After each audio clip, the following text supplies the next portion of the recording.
Welcome to another episode of Branding Bloopers, a series where we have conversations and are transparent about the mistakes we make while building our brand so we could educate others. My name is Marissa, founder of To Be Caribbean, and I'm so excited today because I have the pleasure of speaking to the ultimate brand builder, Miss Natasha Andrews Noel. Welcome, welcome. Hi, how are you? Thank you for having me. I'm honored that you asked me. I've been following your brand for a while and you're doing a lot of good things. So yeah, I'm honored. Thank you. Thank you for being here. So Tasha, for people who may not know, which would be rare, but for those who may not know, tell us about who are you in less than a minute. Oh wow, like this less than a minute business. Okay. Let me see. Elevator pitch. All right, good. Let's go. I like to say that I'm a music lover first, and then I am an entertainment consultant and an artist manager. Yeah. Okay. That was definitely less than a minute. Good stuff. Okay. So music lover, artist manager. What was the one in the middle? Entertainment consultant. I like that. And what I know of you, you have established a very strong brand. People respect and honor the work that you do. You work with Lyrikal, Rembunction, I don't know what other artists, but you've been very consistent with building strong brands, which we appreciate. But you know, it's always a journey, right? So now you have a reputation for being a strong manager. Tell us about a mistake you made while you were building your brand. There are many. The company I officially started, Mastermind Productions. I started that maybe 15 years ago, maybe. And you know, you learn, you do it, you start, you say, okay, I want to do. And I have these really good bathroom ideas. Like, let me just tell you, when I go take a shower is when I come up with all the ideas. Good, so I have right? this idea. So I met with my partner in the business, Sean. He was a producer. He was creating all this music, but you know, it wasn't established. He was just a very well-known producer doing music. And I was like, oh, we need to start a company. And you know, I was helping him build this brand. And I was like, well, no, if I'm gonna invest in this brand. So, you know, I think the mistake, you have to think about so many things when you're doing it. So the name, we came up with it because, you know, his name was, they called him Mastermind. And I said, okay, Mastermind Productions. And then I said, we need a logo. And I called my friend. I said, can I need a logo? He came up with this logo. I think it was one of the bloopers, really. The logo was nice, but I didn't think about it. Like, there's so many things that we overthink in business. One of those things was a logo, right? So when you're thinking about your logo, you're not necessarily thinking about, at least I wasn't thinking, well, what about merch? What about the how familiar is it? Will it work with what you're doing? Does it match? You just needed a symbol. So we came up with this little like brain thing with a mastermind grew on the head. It was perfect for me. I was like, oh my God, this is great. It's amazing. What did I know? But then try getting that engraved somewhere. I was like, terrible. It didn't look good. If it was in black and white, it would look even more terrible. But it was nice. And you know, I don't mean to sound ungrateful because my friend did do me a real good, he didn't charge me for it, he did it. And I was very thankful. But I think you have to think about all aspects when building a brand. And that was not one that I thought of. I thought of everything else. Register the business, do this, do that, but not that. I did not think about that at all. And I learned real fast. It wasn't gonna work. But you know what I mean? Like I didn't even check to see the images he used was copied. I didn't check anything. I was just real happy I had a loop. Right. So I mean, that was like, I would say that was one of the bloopers most definitely that I could have. Yeah. Now when I do it, I'm like, my friends don't ask me anymore. They're like, oh my God, you make this so hard. But you have to think about all that stuff when you're thinking, okay, I want a logo. What do I want it to look like? Will it look good black and white? Is it copyright free? Am I using images that somebody took off the internet? What am I doing? And you know, is it representing what I'm selling? Like, you don't. So yeah, definitely big blooper, big. But I learned my lesson. I learned. Right. So what I'm hearing from that is when you're starting your brand or you're building your brand, you have to think through long term. It's not just for the moment, what's exciting, but yeah, different iterations of what it could be. Yeah. Most definitely. You just have to think about everything. You have to think about the name you choose. Is the name good? This signage, is it going to look good on a shirt? Is that good? Is it a roll off the tongue? Can I create a hashtag? How many hashtags are there already? People are going to mix up my brand. It's like, the other day, a girl told me she named her song Dynamite, which is a great name. But I thought about it after and I said, oh my God, I bet you when she's looking up the name of her song, she's going to see BTS over and over again. You will never find. So even then, you know what I mean? So while it's a good name and it's representation, it's a good representation of the name, you have to always think about that. Right. You have to always think about all the things that you're not, you have to be the consumer and the business person as well, and think about how will it be received. Some of us don't think, and that's what we need to think about before we jump in. And sometimes, and most business ideas come from a conversation, a shower, as you know, for me. You're eating some food, you're listening to a song, whatever it is. When thinking, some people, we react before we think. Before you act, I say think. Might be a great idea while you're sitting there, but actually putting it doesn't always work. So if you think 2 moves ahead, it's like, nah, not so much. Exactly. Sometimes I've heard people tell me, I remember somebody telling me one time, because one of the things I do as a consultant is I listen to people's ideas and then I tell them what I think. And I've heard I remember this girl came to me and she sat and she told me about this brilliant idea she had. And I said, you mean like this and this and this and this? And then she said, yes. How did you know? I said, well, there are like several companies that do that. And she's like, really? I didn't know. And she was so surprised. And I was so surprised. I think we were both surprised. Because all I was thinking, well, how the hell you don't know that? And she's like, well, I didn't know. And did you do your market research? No. Yeah, but that's my point. A lot of people have these brilliant, and some of the ideas are amazing. We just have to think it through. We really do have to think it through. Even managing an artist is like a process, or being an artist is a process, because sometimes they think, I'm just going to sing a song. I'm going to write a song. I'm going to get some music. I'm going to sing it, and ready. Right. No, there's so much more involved. So, I think it's very important. The planning stage is like amazing. It's the most important part of it, I think. I love that. I like be the consumer and the business person, and the planning stage is important. Love it. Yeah. And if you can't be the consumer, then find an honest friend. Real talk. Find an honest friend. There are times when I put on clothes and said I'm going out, and my mother has said, where are you going? And I would be like, oh, she's like, not in that. You need that. You need a friend that will tell you, Gail, do that. No, bad idea. Don't do that. You need that honest. So if you know you can't be honest with yourself, find somebody who will be honest with you and run it by them. Right. And let them give you their percent, because I'm telling you, you need it. Everybody needs that friend. They need that person that's going to guide them and say, bad idea. Even if you think it's a great idea, get perspective, because again, you might still do it, because most people, when your head's stuck on something, that's what you're going to do. But I say, if you can't do it, find that honest friend. Ask them. Say, what do you think of this? Do you think this looks good? What do you think? And let them tell you. Because when you have a real good idea, when you believe in what you're doing, nothing could sway you. People will tell you, you'll be like, yeah, no, that. What? Ice cream? Nobody is selling that. Right. And you're like, and you're saying, but no, I think, and you know deep down inside it's tripping, but you don't want to listen to that. You need that friend to tell you, no, Gail. No. You need it. So get that honest friend if you can't be honest with yourself. Right. Love it. Yeah, Tasha. So we were talking about having an honest friend who will point in the right direction.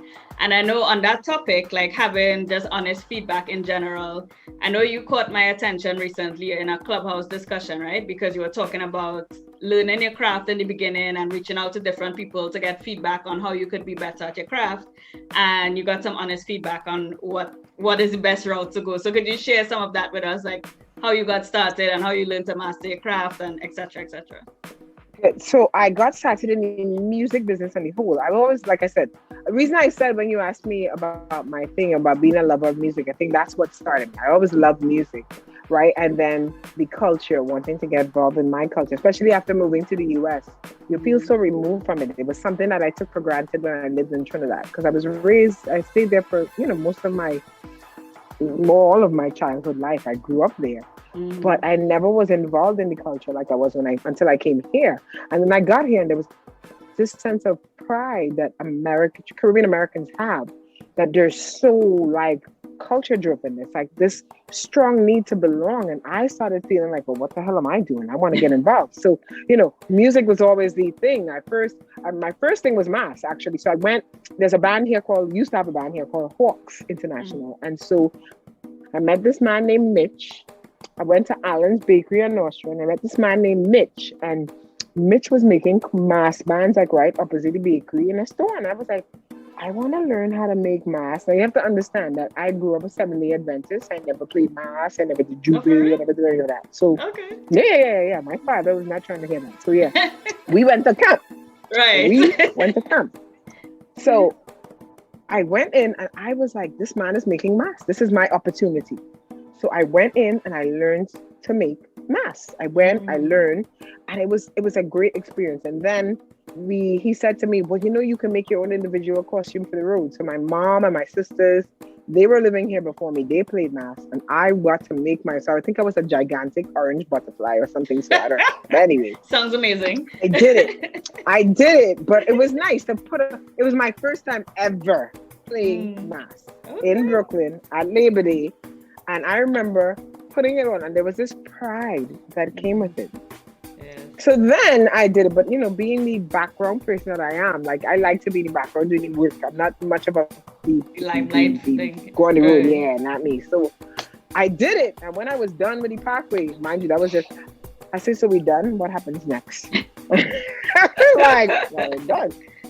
I'm like, "That's it." I said, "So let me," and so I decided that wasn't for me. I wanted to be in it, but not in it. And I did a number of things. I did craft, I did everything that you could think about to be a culture jammer. Somebody who was, I used to sell, so I started making I used to do that in Trinidad. I used to make jewelry and sell in the Savannah. Okay. That was before I left. So I made jewelry. I used to have a booth in the Savannah. That was my involvement in Carnival because it was always a business to me. Right. And then I was like, oh, well, I could do this. So now I'm like, okay, I can't play mass. I'll help make it, but I can't play. So I did mass with Blackfoot for a while. And then after that, I started selling on the Parkway. I got a booth every year and I would make my jewelry and I make my little Trini key rings and my Trini flags and this. And then I started doing the other islands.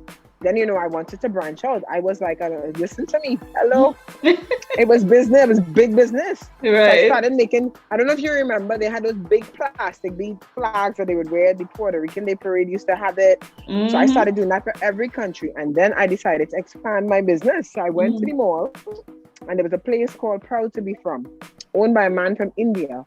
And I said to him, but I can make this, right? He said, well, if your price can be comparable to the mass producers, I'll buy from you because you're a small guy and I would like for you to. Nice. That was me, Gil. Every night I was making hundreds of flags. I used to sit down and then he started telling me that other countries wanted their flags to represent too. So I was making something like 600-700 flags every week in beads. I was not making very much money because of mass producing, but I was just It's the pride. Yeah, I was doing it and I felt like I was there. So now I started, okay, well, I have to make beats. So I started selling on the Parkway and then I would sell in front of my mother's house. But I was making money, but it was only, I was like once every year because it's Labor Day, Right. So I did that.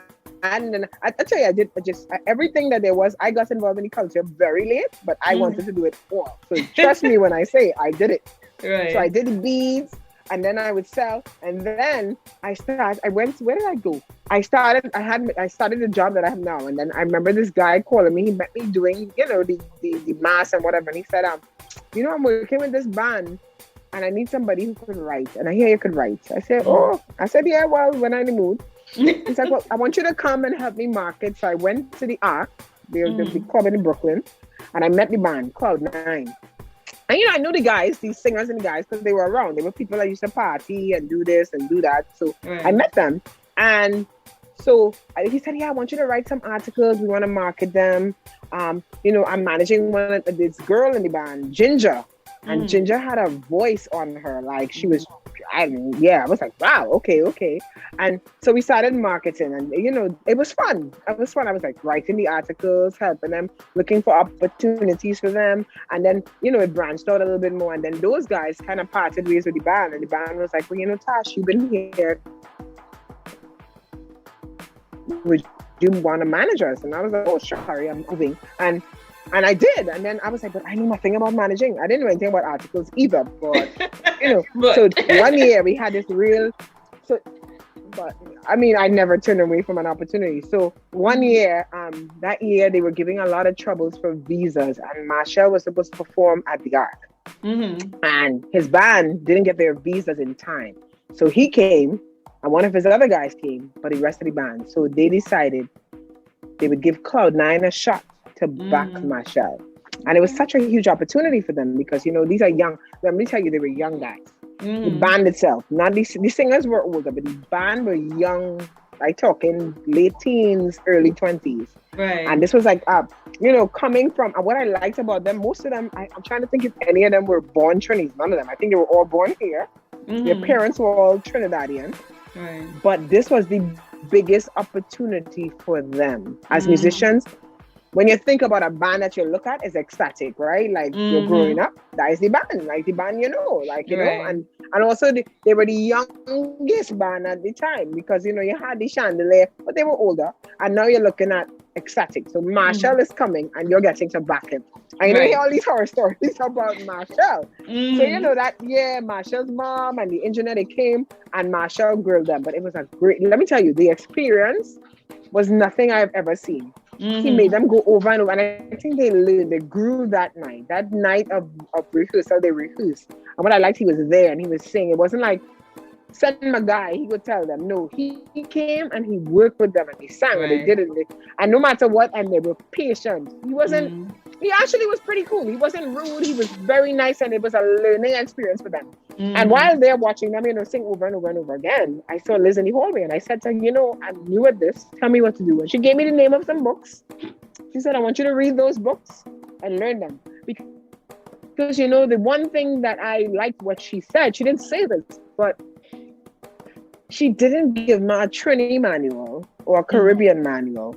What she gave me was what you need to know about the music business. And she said, read that. And what stood out to me, because I'm a thinker, I was thinking, she's right. If I treat this as a soca thing, I'm not going to get further. I have to look at it from the angle of this is music. At the end of the day, it's still music. Right. So don't box yourself in. That way. Exactly. So I read the book. I bought the book. I still have the book. I bought the new edition of the book, and I read that book, and then I started reading other things. I asked other people, in general, but that was, I appreciated that because she didn't have to help me. She could have been like, and she did. Figure it out. That I took that and I took in more. Yeah, I learned, and then I started, and I said, you know what? We're going to do an American tour, because I started doing research. Again, coming from Trinidad and knowing about Trinidad Carnival was what I knew. I didn't realize that there was a carnival in just about every state. There's a carnival in every state. I mean, apart from the ones in the other islands. But Trinidadians, I hate to say, we have a way of believing we are it. And honestly, we're the only ones that exist. I'm saying that I was very guilty of that growing up in my 20s. I did not know there was another carnival in any place. Okay, maybe Barbados. I didn't know about Barbados, but everybody else, no. As far as I was concerned, it just did not exist. So I planned this. So after these guys parted and I was managing this band by myself, I planned a tour. I found a tour bus that we found out how much it would cost to drive us around. And these guys went from state to state, carnival to carnival. I sent packages, sent them things, told them, okay, how much band? Because it was a big band. It was like 13 or 14 of us. Wow. And we had brass, we had, you name it, we had it. And we went from state to state in this van singing. The only place we ended up flying to was Miami. And what we did was we saved up the money and bought tickets, and we went. And we went there on a whim that we were going to get hired. Right. And we got some gigs, but that is what we did. Yeah. It was very, it was the, if I was to think about an experience that taught me a lot, it would be that. I learned from that. I didn't, Right. it was one of those. You learn the different personalities, you learn how to deal with difficult situations, you learn that everybody's not the same and this. And it's like, I hate to say this too, but it's business babysitting really. You learn to teach these people and understand that everybody's not gonna like the same thing and whatever, but you have to come up with a plan. So it took a lot of planning to get me there, and then I moved on from them to other people and other people and other. But yeah, that was my starting point. It really was a lot, but Wow. Yeah. You dropped so much gems, like I don't even know where to start, because you started with your blooper about planning, and then within that story there's so many gems in terms of focus, with you and your chains and thing, and understanding that there was a business within the carnival model, which most people still didn't figure out yet and don't know how to generate revenue from that. But then also with your journey with talking to Liz and learning the craft, and learning that not to box yourself in, like as Caribbean people we tend to do that, but understanding that we marketable on a global scale, and promoting ourselves on that level, and just to your point about planning, and planning includes knowing who you're dealing with, knowing how to talk their language, knowing what goals you're aiming towards. Like, gems, you just dropped so many gems. Thank you so much for that story, for real. I know it's a long story, but I wanted to tell it, the way it came about. So yeah. No, much appreciated, for real. Well, I guess for people, because you dropped a lot in that story, but for people who want to be in your position, entertainment consultant and artist manager, what advice would you give them in terms of establishing their brand, so they could be in that position? Okay, first thing is do your research. Know that the position is right for you. A lot of people say, well, I'm a manager at work, I can be an artist. No, you can't. No. Stop it. This is not the same thing. And understand where you are. Some people want to be a manager and they think they can do just about everything. They don't understand their role. And the reason I say doing the research and knowing what an artist manager is because people have different perceptions of what it is. The word manager to most people is a person in charge. People tend to take it in music. That's not your job. No, not your job at all. Maybe in an office you're in charge, you're the leader, but you're not. Your job is to guide the person that you're going to work with, be it a band, a person, whatever it is to guide, to give advice, to say. Because at the end of the day, ultimately, it's the talent, it's their decision to decide what they're going to do. Your job is to present the facts and say to them, these are your options. This is what I think you should do. This is what I believe you should do. This is what makes the most sense. That artist may do the total opposite, but your job is to give them their options, guide them and say, okay, this is what I think you should do next. Tell them this. Now, there are managers in this business that do quite the opposite. They go out there looking for talent and they tell them what to do. And some people, that formula works for them. I feel that you will learn. I also point for you to see how they can stand on their own. They don't necessarily have to be in the day-to-day, but they have to understand the day-to-day. Because for you to, at some point in your career, you're going to want to know, well, how do I make money? Where's this? How is my money being spent? You have to know. Your manager's going to take care of the details, but you have to learn how it should go and what it should expected, so that somebody doesn't pull the wool over your eyes. Because let me tell you, not everybody is honest, an upcoming person. Somebody will tell you this.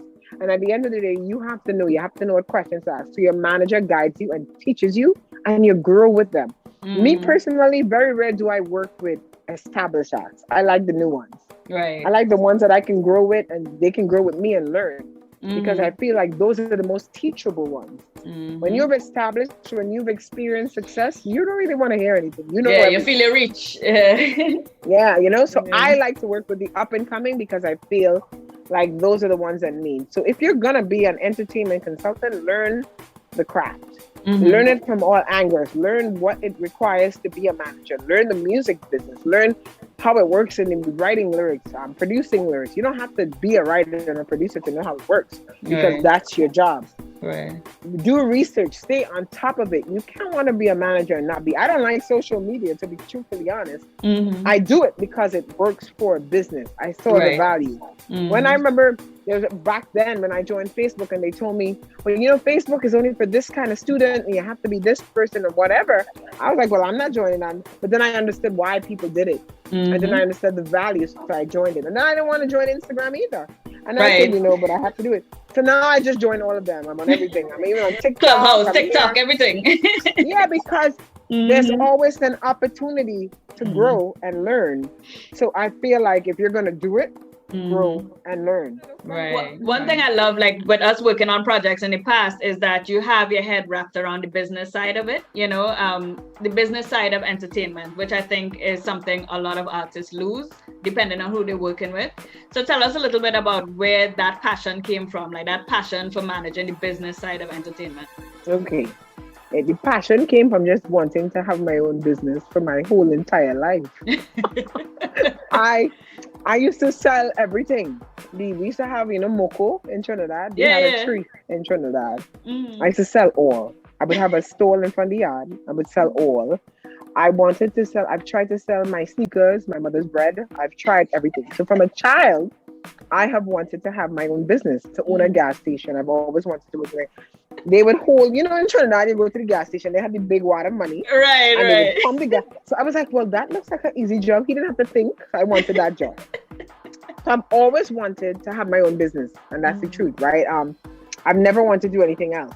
I just never knew what kind of business. That and to be a scientist, I wanted to build a volcano and blow up the well, that's another story. But anyway, Okay. but those are the things I wanted to do, right? So I just would refer. I would look at things from the angle. I think it's something that just in me excites me to learn how people do things. I look at things and I think, oh my God, that's so genius, and I get obsessed with it. So like I would look at like your thing, and I was like, oh, look at how she said that, the Caribbean creators, and she put the K in front of it. That's kind of hot. Like I look at those things and I look at it and I was like, that is such a very cool way of doing things. So I'm excited. I think you have to be, it's just built in me. And you have to not be lazy, to be honest. Lazy doesn't get you anyway. Because people sometimes think, oh, I'm just going to not work and have my own business and I'll be okay. Actually, no, it's not that simple. You have to work harder. So I'm never afraid of hard work. But I think my biggest blunder is helping people because I'm always helping and not really thinking about myself. So sometimes I feel like I need to do more of that. I need to put myself, because I would sit down and talk to somebody for hours and give them all these gems and they would take it and run. I remember doing that one time. And then this guy said to me one day, he went somewhere and he got on stage. He said, Tasha really helped me and I have this $1 million company. And I'm like, that's a problem, though. So that's my biggest thing. I like to help, but sometimes I don't see the value in the help that I'm giving. And somebody else will sit there and tell you, well, you have to pay me. I'm going to give you these ideas, but you have to pay me. I haven't done that ever. Right.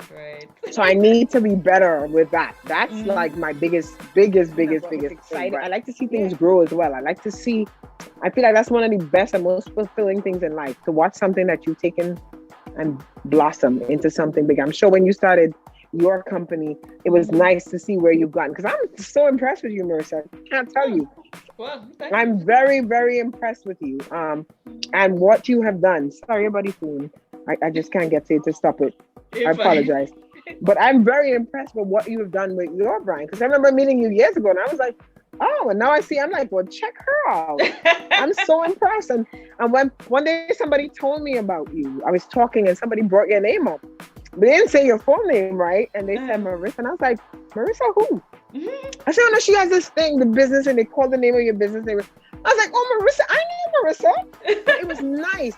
I think the best part was nice to hear how you grew. Is that you started then and then you turned it into this successful business.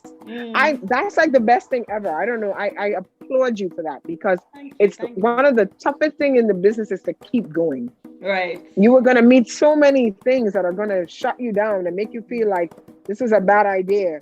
If it isn't money, it's this, it's that. Okay, how am I going to do this? What makes me different? How am I going to be different? And then you have to find that within yourself. Nobody can Right. do that for you. You have to push. So I'm always so impressed with that. So I'm just want to give you your props there. You did a hell Yeah. of a job. Thank you. Thank you. Congratulations on that. That is awesome. But that is like, I love that. I sit there and I pick apart your business. Sometimes I'm like, look at how she did that. I like that play. I Gotta didn't tell me these things, man. For No, sure. I just love it. But I think that's what makes it so awesome. I can't even help it. I love it. I thrive on that stuff. I'm like, oh my God, check that out. So keep doing, man. Keep it going. I love it, love it, love it. Thank you, thank you. And that's something I respect and honor in you too, because I've seen you work with, let's say brands like Lyrical or even Remy, and it's like you start from scratch and you just keep on molding and molding. Put to your point, is more about teaching them how to manage themselves versus you being a babysitter. So I love that style, and I love the style that you have where you're like a silent partner in the back, but you're extremely impactful. And it's rare in this business because in entertainment, everybody wants to be the superstar, but you recognize We, your role is to support and help superstars grow. And in that way, you're growing. So, enough respect for what you're doing, for real. well, you just said like the most important thing in advice to give somebody is that knowing your role and being okay with it. I Right. feel like a lot of people say they're okay with it, but they're really not. Mm-hmm. They want the recognition. They want to be told oh, this. I could give too. I don't care. I mean, at the end of the day, if you give me props, thank you. I'm not saying I don't appreciate it, but that's not my job. I feel like my work comes out when I see the people that I'm working with prosper. Mm-hmm. When they blow, trust me when I say when they blow, I will get my flowers in the form of a check. Right. I'm not worried about that. The real flowers. I don't want to telling me I'm great is lovely. I appreciate that. But the point of money, like I tell people every day, don't be afraid to say to get paid. A lot of people say we are culture jammers, we want this, we just want to see the culture grow. I literally believe that in my life. Like I did this and realized how great it made me feel, but how poor I still was. Like I was not that poor, but you also realize that you add value to an equation and you should be compensated for it. You shouldn't ever be ashamed of saying, how do I make money from this equation? I feel in our culture, it's kind of like, I hear my dad say stuff like this all the time, where he lends a friend money, but doesn't want to ask them because we don't do that. It's okay to say, where's my money? Right. It's okay to say, $5, man, $5. Where's my $5? It's okay to say that. I feel like that's something we're afraid to do. We feel like it looks hungry. We feel like we're begging. Well, I'm not begging. I'm asking for payment because I worked. Right. So you have to be okay with asking for your money, and because you're not doing it to say thank you. I have never paid a bill with your thank you, ever. Ever. I cannot go to Con Ed and say, oh, this person said I was great. Do you accept that payment? No, you have to pay your bills.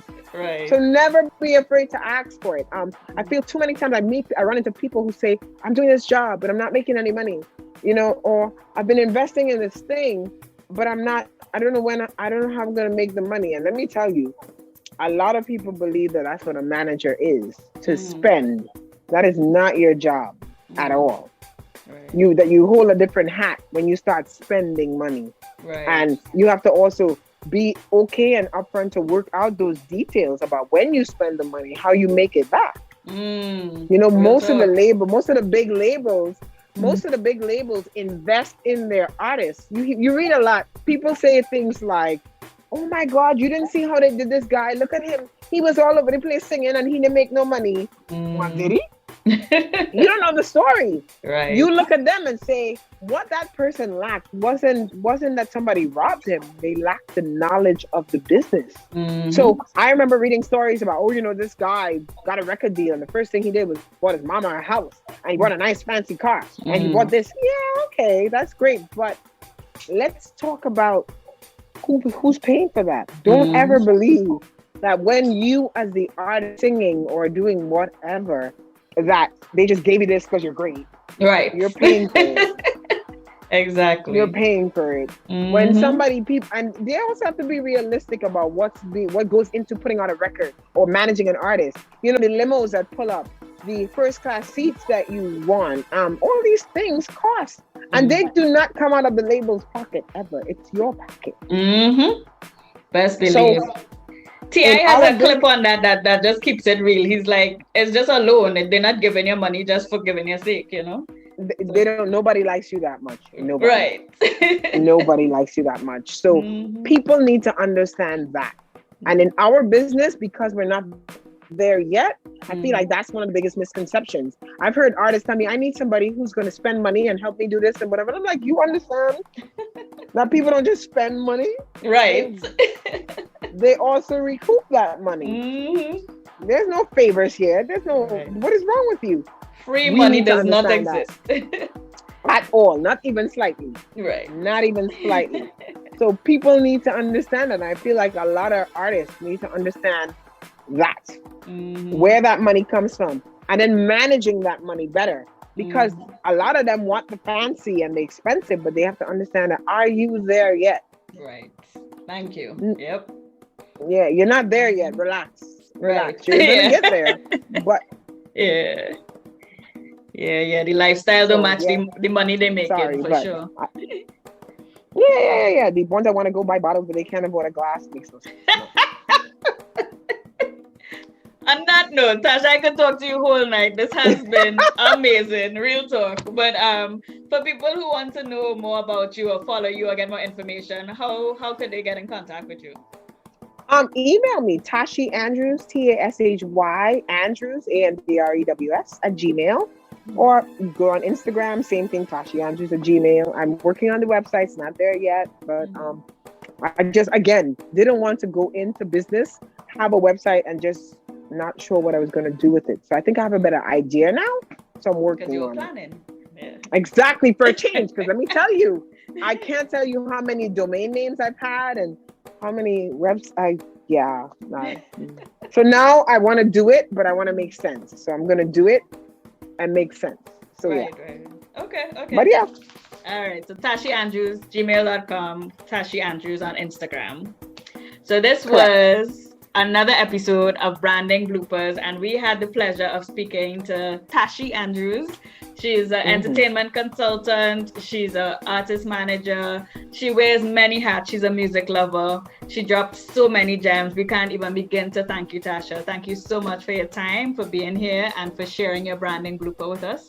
And I think we need to have a follow-up episode because this was good. Whenever you're ready, girl. Thank you for having me. And again, congratulations on your brand and everything. I just love the whole concept. Go ahead. You're doing it. Appreciate you. That's high praise from you. So thank you. No problem. Right. Keep it locked to be Caribbean.